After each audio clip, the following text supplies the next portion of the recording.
Selamat pagi Bapak Ibu yang kekasih dalam Tuhan. Allah tetap menyapa kita. Allah tetap merindukan kita dalam setiap kehidupan kita. Bahkan dalam setiap pergumulan, konflik, Allah selalu hadir. Karena itu mari siapkan hati kita untuk dituntun sabda Tuhan, sehingga kita lebih memahami akan sabdanya dalam hidup dan kehidupan kita. Mari berdoa. Kami datang kepadamu ya Allah, menaikkan syukur pujian atas kemurahan-Mu, sekaligus memohon tuntunan pimpinan-Mu dalam memaknai dan menata hidup yang Allah anugerahkan. Bersabdalah, kami telah sedia mendengar. Dalam nama Tuhan Yesus kami berdoa. Amin.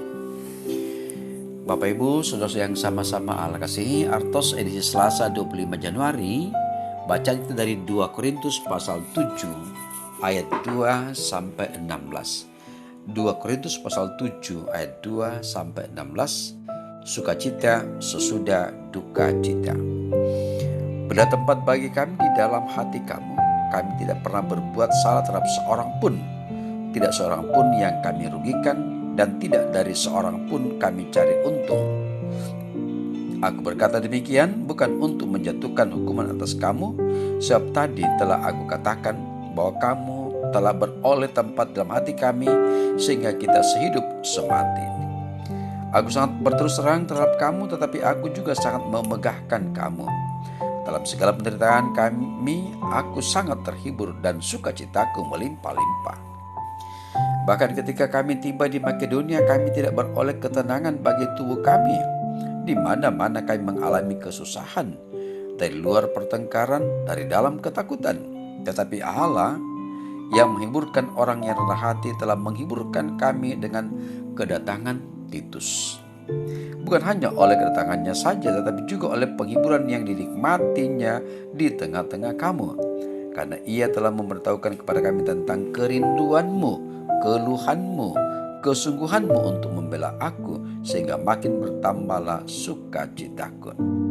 Jadi meskipun aku telah menyedihkan hatimu dengan suratku ini, namun aku tidak menyesalkannya. Memang pernah aku menyesalkannya karena aku lihat bahwa surat itu menyedihkan hatimu, kendati pun untuk seketika saja lamanya. Namun sekarang aku bersukacita bukan karena kamu telah berduka cita, melainkan karena duka citamu membuat kamu bertobat. Sebab duka citamu itu adalah menurut kehendak Allah, sehingga kamu sedikit pun tidak dirugikan oleh karena kami. Sebab duka cita menurut kehendak Allah menghasilkan pertobatan yang membawa keselamatan dan yang tidak akan disesalkan. Tetapi duka cita yang dari dunia ini menghasilkan kematian. Sebab perhatikanlah betapa justru duka cita yang menurut kehendak Allah itu mengerjakan pada kamu kesungguhan yang besar. Bahkan pembelaan diri, kejengkelan, ketakutan, kerinduan, kegiatan, penghukuman. Di dalam semuanya itu kamu telah membuktikan bahwa kamu tidak bersalah di dalam perkara itu. Sebab itu jika aku telah menulis surat kepada kamu, maka bukanlah oleh karena orang yang berbuat salah atau oleh karena orang yang menderita perbuatan salah, melainkan supaya kerelaanmu terhadap kami menjadi nyata bagi kamu di hadapan Allah. Sebab itulah kami menjadi terhibur. Dan selain penghiburan yang kami peroleh itu, kami lebih lagi bersukacita oleh karena sukacita Titus, sebab kamu semua menyegarkan hatinya. Aku memegahkan kamu kepadanya, dan kamu tidak mau mengecewakan aku. Kami senantiasa mengatakan apa yang benar kepada kamu. Demikian juga kemegahan kami di hadapan Titus sudah ternyata benar. Dan kasihnya pertama besar terhadap kamu, apabila ia mengingat ketaatan kamu semua, bagaimana kamu menyambut kedatangannya dengan takut dan gentar. Aku bersukacita, sebab aku dapat menaruh kepercayaan kepada kamu dalam segala hal. Demikian sabda Allah. Bapak Ibu saudara yang sama-sama Allah kasih, surat Paulus kedua kepada jemaat di Korintus adalah lanjutan dari korespondensi pertamanya dengan orang Korintus. Rupanya orang percaya di Korintus sudah menanggapi dengan baik beberapa peringatannya dalam surat pertama, dan dia menulis untuk mengungkapkan penghargaannya atas tindakan mereka. Tetapi di beberapa tempat dalam surat ini Paulus menyatakan bahwa masih ada masalah di jemaat Korintus. Mandatnya sebagai seorang pelayan Kristus dipertanyakan oleh beberapa orang di Korintus. Paulus membela panggilan dan pelayanannya, meyakinkan jemaat itu bahwa pekerjaannya di tengah mereka dilandaskan akan kasih kepada Kristus dan ia memperhatikan kesejahteraan mereka. Bapak Ibu Saudara yang dikasihi Tuhan, tema kita hari ini mengatasi konflik.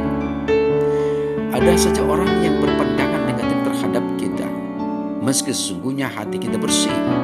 Pada hamba Tuhan yang berhati tulus pun, ada saja orang yang berpandangan minus karena hanya mau melihat dari satu sisi saja. Orang Kristen di Korintus memiliki banyak pikiran negatif tentang Paulus. Misalnya, bahwa ia tidak dipakai Allah, bahwa ia tidak memiliki otoritas atau kuasa seperti yang seharusnya dimiliki seorang rasul. Namun pikiran negatif ini terjadi bukan karena mereka kekurangan informasi. Masalahnya terletak pada hati mereka sendiri. Hati mereka terbuka pada dunia dan bukan kepada Tuhan. Paulus dalam bagian sebelumnya, Paulus sendiri telah berkata kepada mereka agar mereka menutup hati mereka bagi dunia dan membuka hati mereka bagi Paulus. Paulus sendiri telah bersikap terbuka kepada jemaat Korintus. Mereka pun hendaknya bersikap terbuka padanya, terbuka melihat kebenaran tentang dirinya dan pelayanannya. Paulus mengingatkan jemaat Korintus tentang apa yang mereka ketahui, walaupun ada saja orang yang mengkritik Paulus tanpa alasan. Meskipun saat itu Paulus sedang menggalang dana bagi orang-orang Kristen di Yudea, tetapi itu bukan karena ia sedang mencari untung. Namun di tengah rasa frustrasi terhadap orang Korintus, Paulus mendengar laporan dari Titus bahwa jemaat Korintus tidak menolak Paulus sepenuhnya. Ini membuktikan bahwa Allah bekerja di antara jemaat Korintus dan Paulus merasakan pengunduran Allah dalam hal ini. Bapak Ibu Saudara yang dikasihi Tuhan, kita bisa meniru apa yang dilakukan Paulus dalam menyelesaikan konflik yang dihadapi. Melalui surat, Paulus terus mengkomunikasikan isi hatinya yang sesungguhnya. Dia juga menyampaikan teguran dan pengharapannya terhadap jemaat Korintus. Dan ternyata ketulusan hati itu dijawab Allah dengan suatu perubahan yang terjadi pada diri jemaat Korintus. Ini mengajar kita untuk bersikap proaktif tatkala kita harus menghadapi konflik dengan orang-orang yang berpandangan negatif terhadap kita. Tuhan Yesus memberkati kita. Amin. Mari Bapak Ibu berdoa. Bapa di surga, alangkah indahnya, alangkah sukacitanya mendengarkan sabda Allah pada hari ini, bahwa siapapun manusia, siapapun umat, siapapun pemimpin, pasti selalu ada pertanyaan tentang otoritas, kewenangan, kapabilitas yang dimiliki seorang pemimpin. Namun lewat sabda pada hari ini, hidup dan kehidupan Paulus, peranan Titus, komunikasi dengan jemaat Korintus nyata. Bahwa memang tak dapat dipungkiri, ada saja di tengah-tengah umat yang selalu mempertanyakan. Namun yang pasti suatu sukacita, sebahagian besar umat Allah mengerti dan memahami. Dan itu hikmat daripada Allah lewat Paulus, sehingga Paulus dapat menangani perbedaan di tengah jemaat Korintus. Allah Bapa di surga, kami pun perlu menyadari menjalani hidup ini selalu ada pergumulan, selalu ada konflik, baik konflik batin maupun di tengah keluarga, di tengah persekutuan, di tengah masyarakat.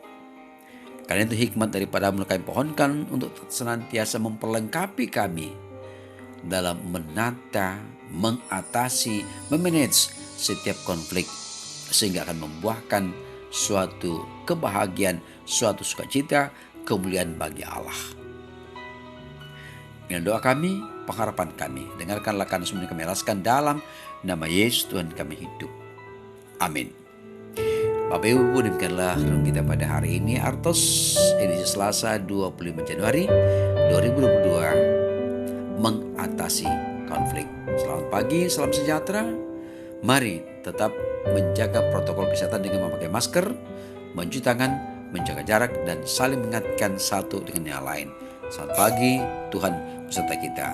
Amin.